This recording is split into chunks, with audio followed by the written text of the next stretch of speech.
The town was quiet at night, but at the far edge of the ruins there was always a strange sound, a low growl, a scraping of chains, sometimes a sharp cry that made even the bravest guard shiver. People called it the monster in the shadows. No one wanted to see it. No one wanted to know what it really was. They only wanted it locked away. The cage stood near the old stone wall, built with iron bars that were blackened by years of torch, smoke inside the cage. The alien creature crouched low, its body covered in scars, its glowing eyes staring out with hunger and pain. The people said it had killed soldiers, burned houses, and cursed the land. Children were told never to go near.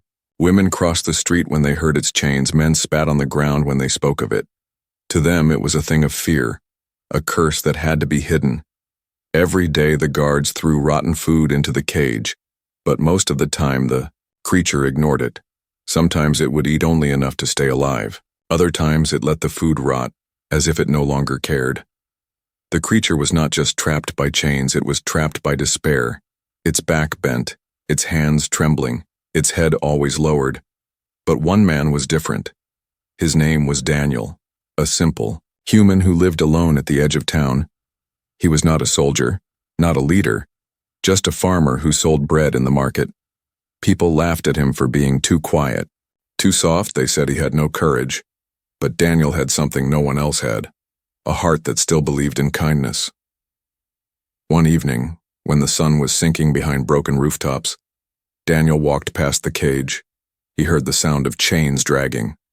He stopped, and against his own fear, he turned his head. Their eyes met, human and creature. For 1 second, the world froze. The glow in those alien eyes was not anger, it was sorrow.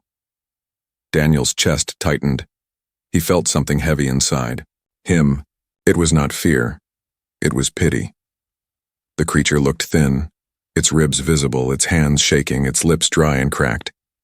Daniel thought of the bread in his bag, warm and soft, fresh from his oven.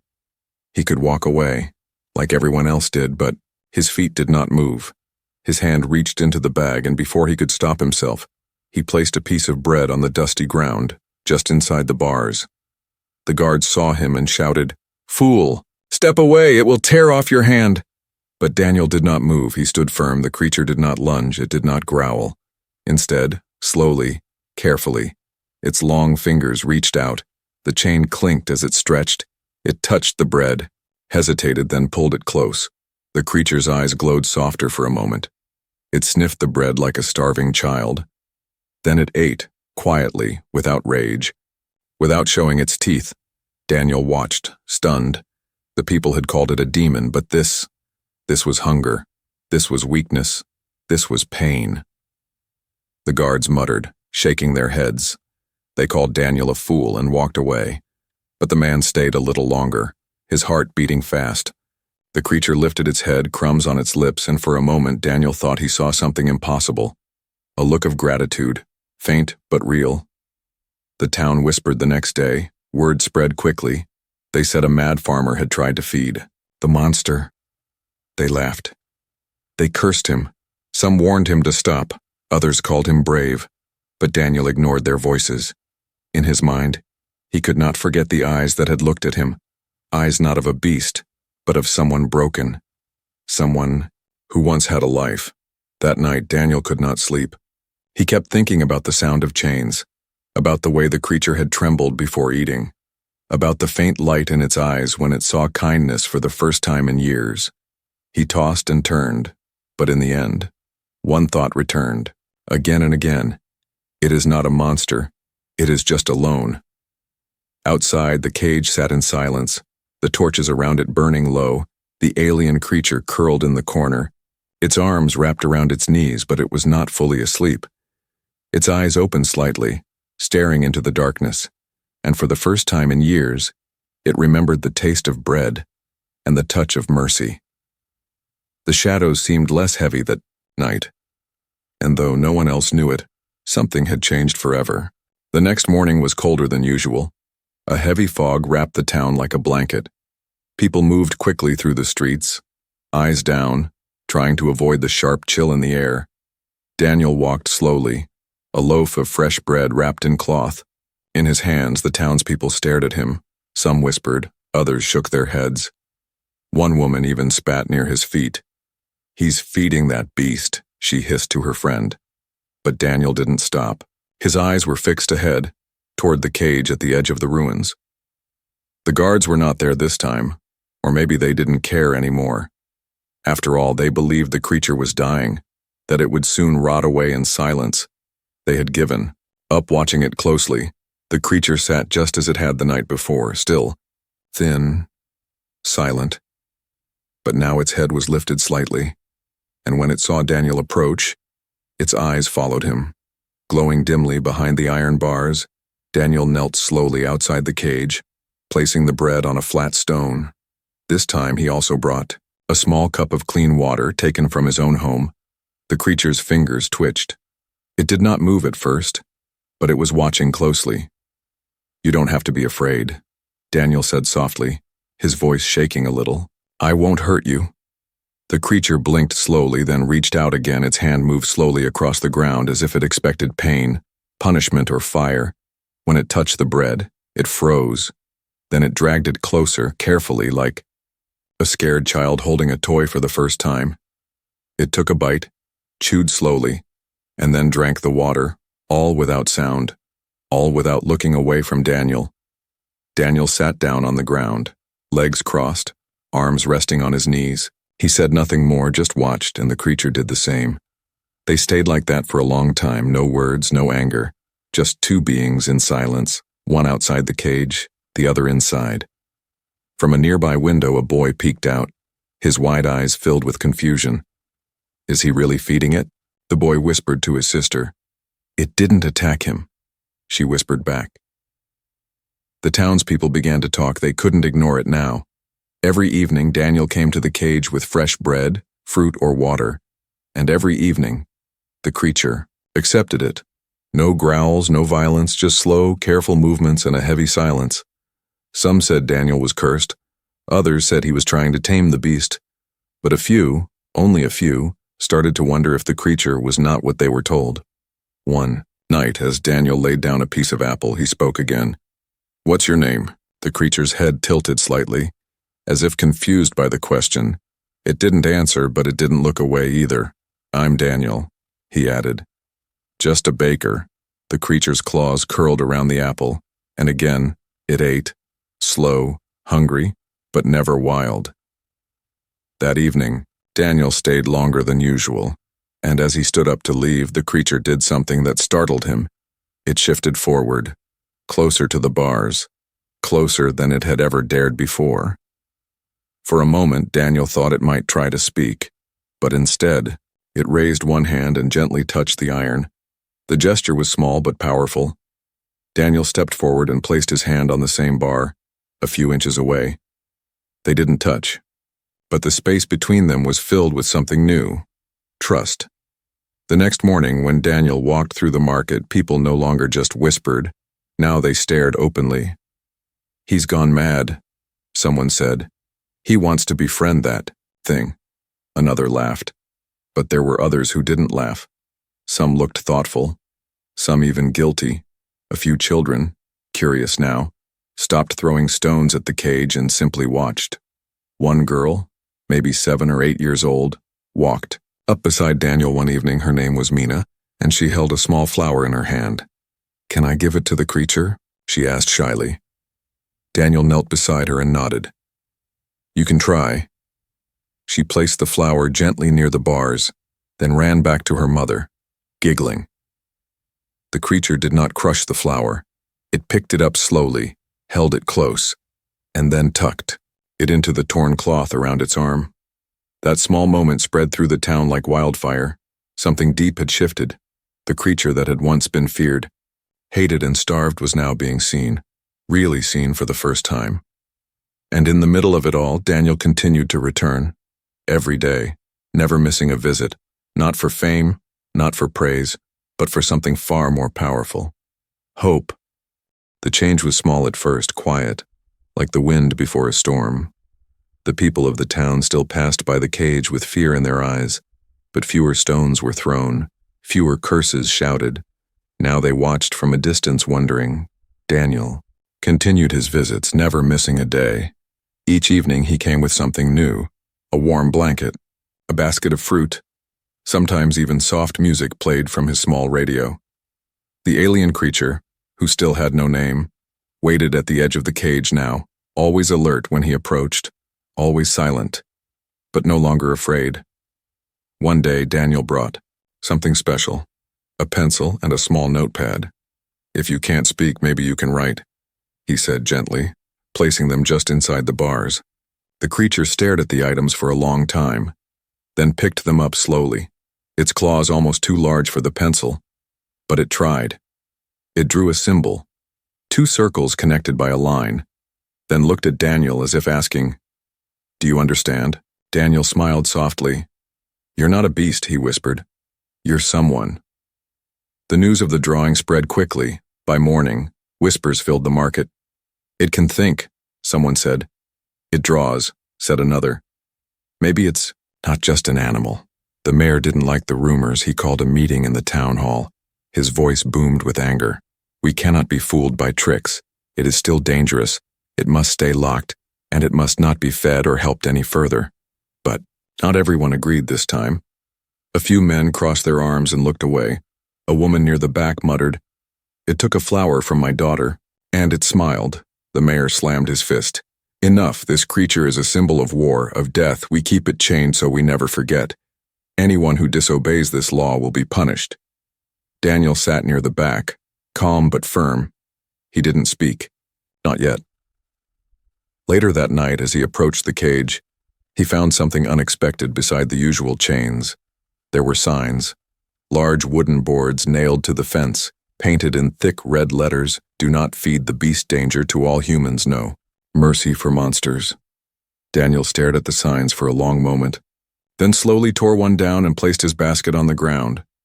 The creature crawled forward, its eyes scanning the boards, then locking onto Daniel's face.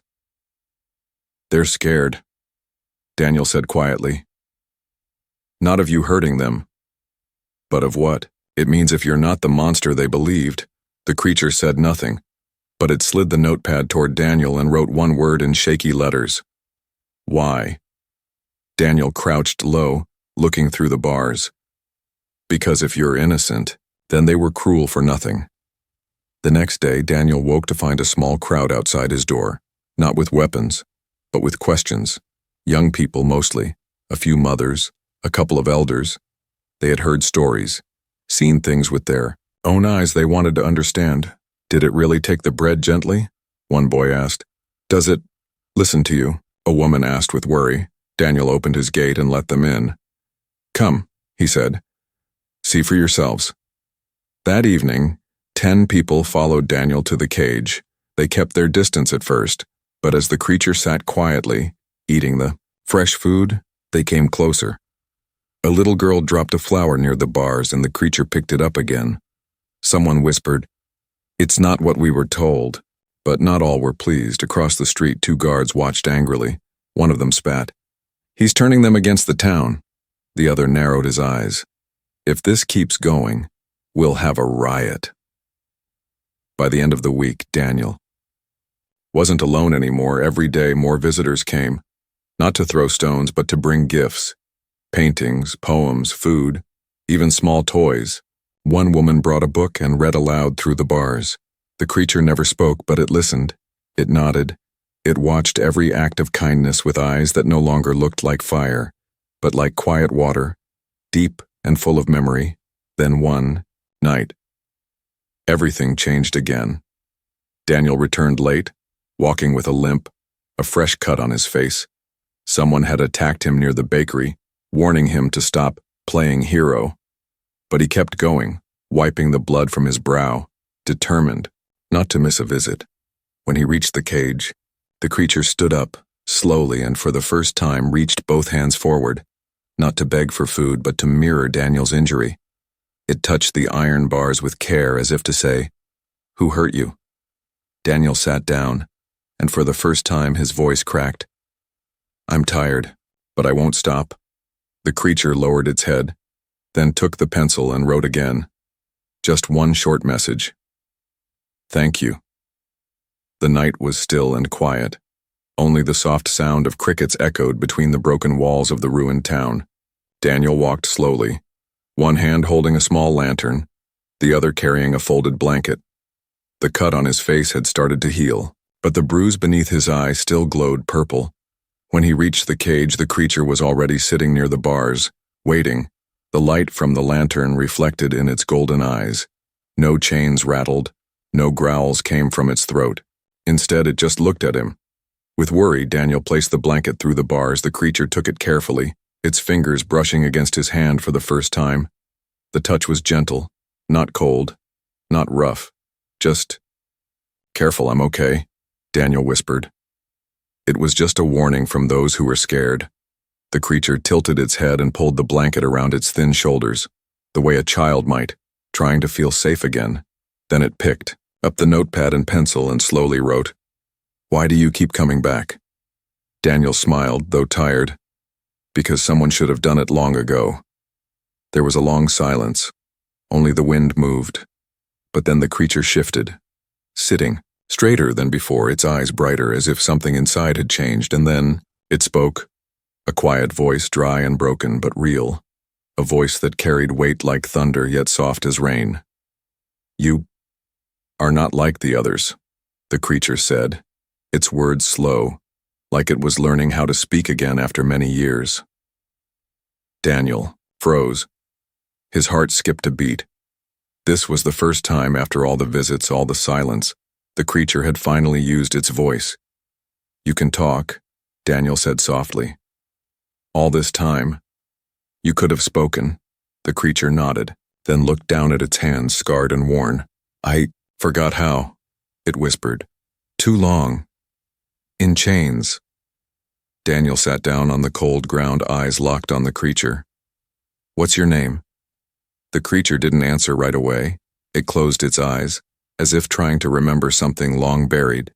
Then it said, slowly, "They called me Varka. Before I was taken." "Varka," Daniel repeated. "That's a good name." Varka looked up, surprise in its eyes. "You don't fear it?" Daniel shook his head. "A name is not a curse. It's a sign you existed, that you mattered." A long pause passed between them. But it wasn't empty, it was full. Full of things unsaid, full of quiet understanding. Varka's voice trembled. "They hurt me for speaking. So I stopped." Daniel's throat tightened. He couldn't speak for a moment, then finally he said, "I'm sorry for what they did." Varka looked at him, as if weighing the truth of those words, then said, "You are the first who said that." By morning, Daniel told no one what had happened, not yet. Not because he wanted to hide it, but because he knew they wouldn't believe it. Not until they heard it for themselves. That evening he returned with Mina, the little girl who once brought a flower. She held a tiny flute in her hands, her eyes wide with excitement. "I want to play for it," she said. "Can I?" Daniel smiled gently. "You can try." Varka was waiting again, and when Mina played her soft notes, the creature didn't move, didn't flinch. It listened, fully, deeply, and when she finished, it spoke again, just one word. "Beautiful," Mina gasped, her eyes lit up. "It can talk," she shouted, then turned to Daniel. "It really can talk." The news spread like fire in dry grass. Within days, a small crowd had gathered around the cage at sunset. People came with questions, some with doubt, but others with hope. Daniel stood by Varka's side each night, speaking softly, encouraging him to use his voice. Sometimes it was only a word or two, sometimes longer. "I was taken from my ship," Varka explained one evening, his voice rough but steady. "They feared me. Because I looked different, they beat me, chained me, called me a beast. Some people wept listening, others lowered their heads in shame. But why didn't you fight back?" someone asked. "I did," Varka answered quietly. "At first, but they only beat harder. So I stopped. To survive." In the back of the crowd, the mayor watched with angry eyes, his hands clenched behind his back. This wasn't what he wanted. This wasn't control, it was change, and it scared him. "Enough," he growled to his guard. Tomorrow, we shut this down.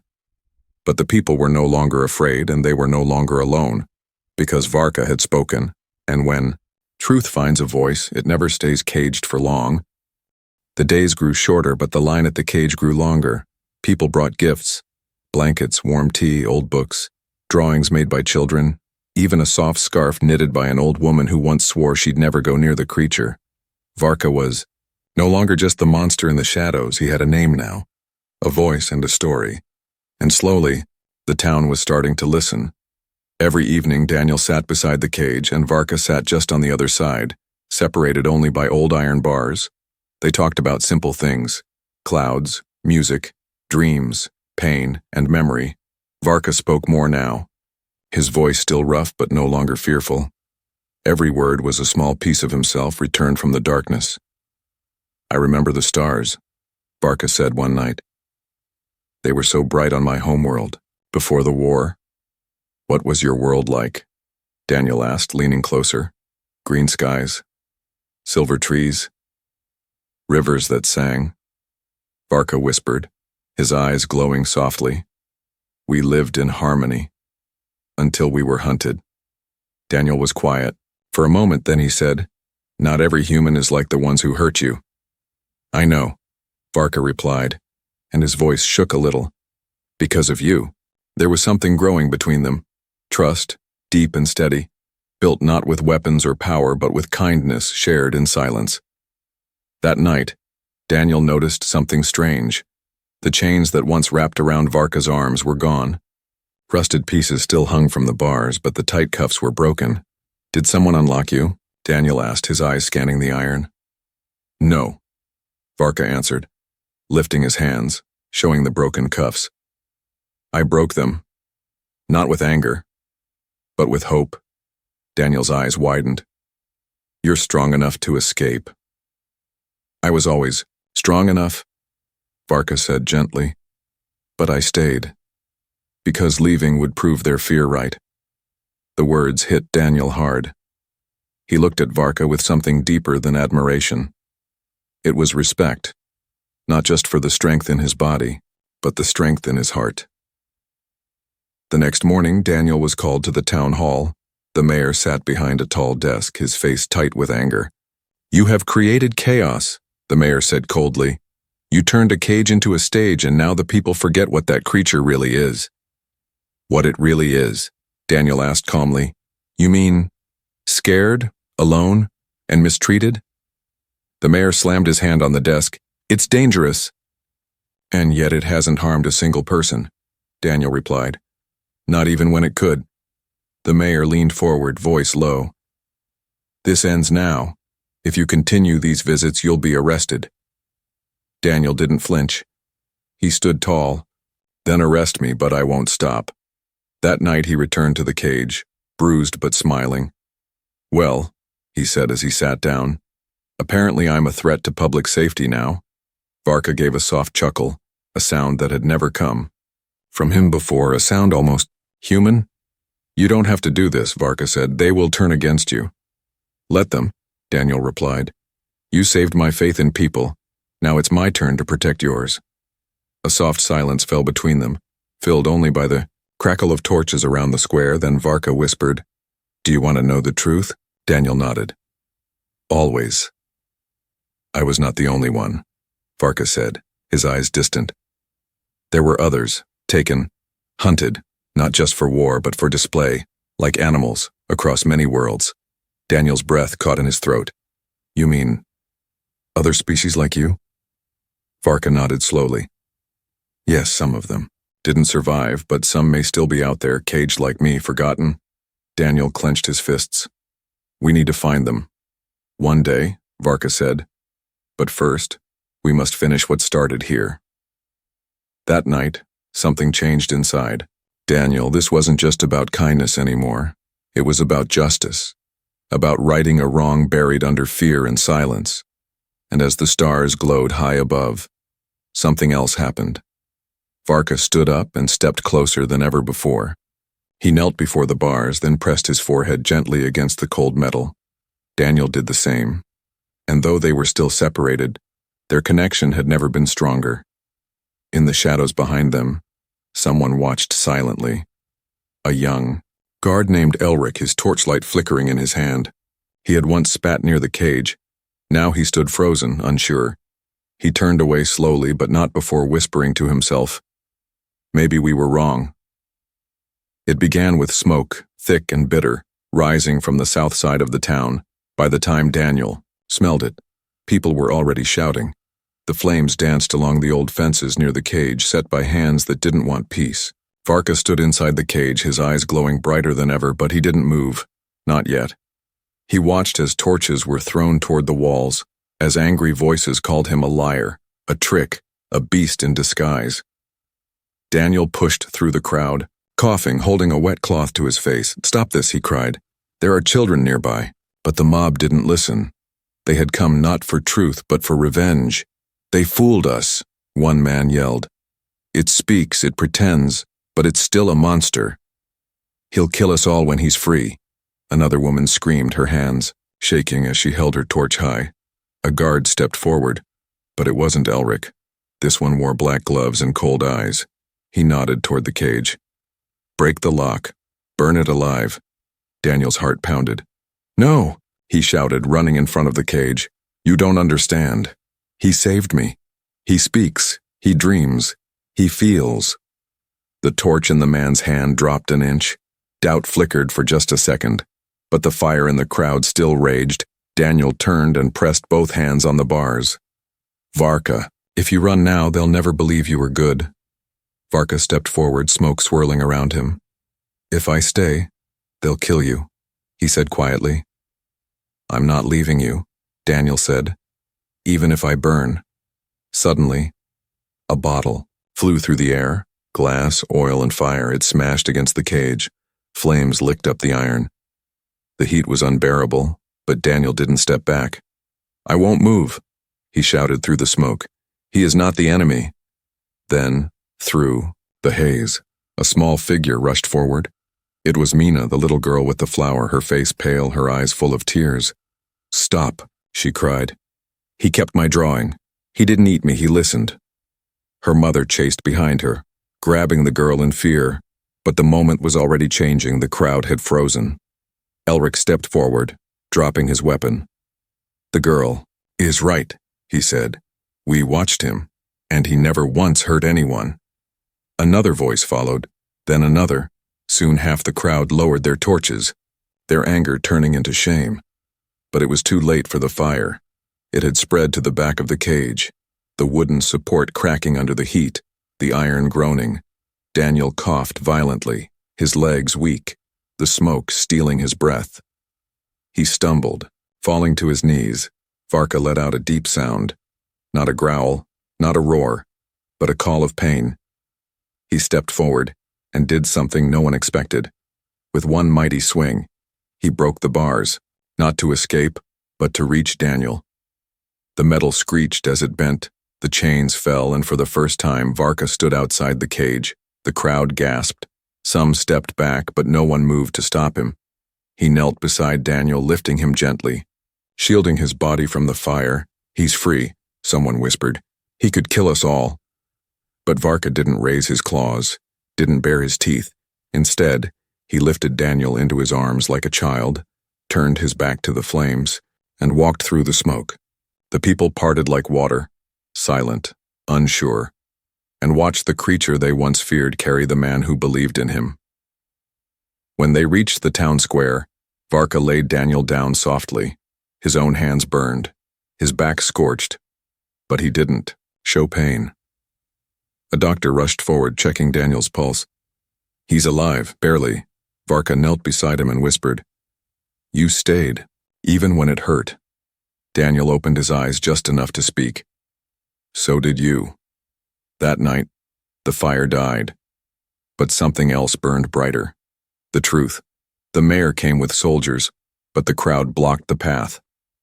"We won't let you take him," Elric said, standing tall. "Not after what we saw." The mayor looked at the people, then at Varka, and for the first time, he saw no monster, only a figure in ash and light, protecting someone with everything he had, with no words. The mayor turned and left, his power crumbling like the cage that once held Varka. The sun rose slowly over the town, golden light touching the ashes where the fire had burned. The cage was gone, nothing left but twisted metal and scorched earth. But something far more important had also been burned away. Fear. Daniel woke. In the healer's tent, his chest wrapped in bandages, his skin marked with smoke, but his spirit still strong. Beside him sat Varka, silent, unmoving, his burned hands resting gently on his knees. "You stayed," Daniel whispered, his voice dry but steady. "I promised," Varka replied softly. "And I keep my promises." The healer stepped in quietly, her eyes cautious but not cold. She looked at Varka, then at Daniel. "He didn't leave you. Not even for a moment," she said. "He refused to sleep, refused to eat. Just sat there and waited." Daniel smiled weakly. "Sounds like someone else I know." Outside, the town was different now. The people who once whispered behind closed doors now stood in the open, talking freely about the creature who saved. A man, protected a child, and walked through fire without hurting a single soul. Children ran through the streets, no longer throwing rocks near the ruins, but drawing shapes in the dirt. Some drew stars, others drew Varka, tall and proud, with glowing eyes and a kind smile. Elric stood near the square speaking to a group of new guards. "You don't need to point your weapon at what you don't understand," he said. "Sometimes you just need to listen." The mayor, once loud and feared, had not spoken publicly since the fire. He remained inside his office. The crowd outside his door growing larger each day. Some wanted answers, some wanted him gone, but no one wanted the cage rebuilt. In the center of the town, a wooden platform was set up, not for punishment, but for healing. Daniel stood upon it days later, his wounds healing slowly, his voice stronger than ever. "I came to feed someone they called a monster," he said, his words echoing through the crowd. "But what I found was not a beast. It was someone beaten, chained, and forgotten." He turned and Varka stepped up beside him. No chains, no bars, just a free being standing in the open air. "This is Varka," Daniel continued. "He saved me. He saved a child. He didn't run when he could. He stayed. Because he believed in something better." Varka looked out at the people, his voice calm but clear. "I did not come to destroy. I came to survive. But now I stay to live." A soft wave of applause broke the silence, then a louder one. Soon, the whole square filled with cheers. Mina ran forward and wrapped her arms around Varka's leg, her small voice bright. "I'm glad you're free," she said. Varka knelt and gave her a gentle nod. "Because of you, little one," he whispered. That night the stars above the town felt closer, clearer, and the people stayed outside longer, talking, laughing, not about war but about peace. Daniel sat with Varka near the remains of the old cage, now replaced by a small garden, planted by the townspeople as a symbol of change. "Do you miss your world?" Daniel asked, his voice soft. "Every day," Varka answered, looking up at the sky. "But now, I have a piece of home here." Daniel tilted his head. "With us?"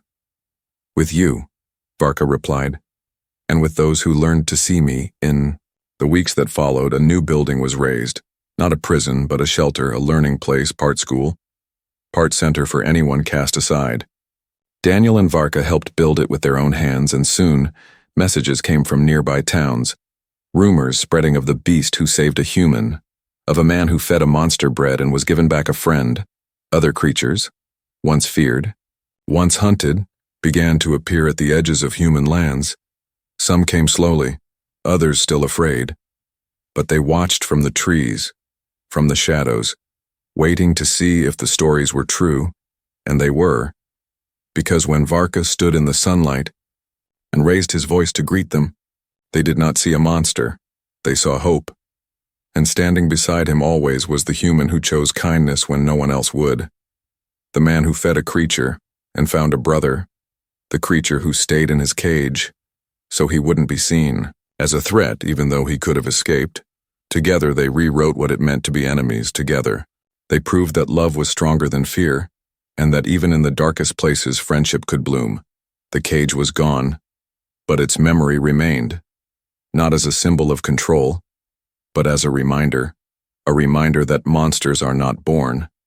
They are made by how we treat those we do not understand. And sometimes the only thing needed to break the bars is a single piece of bread.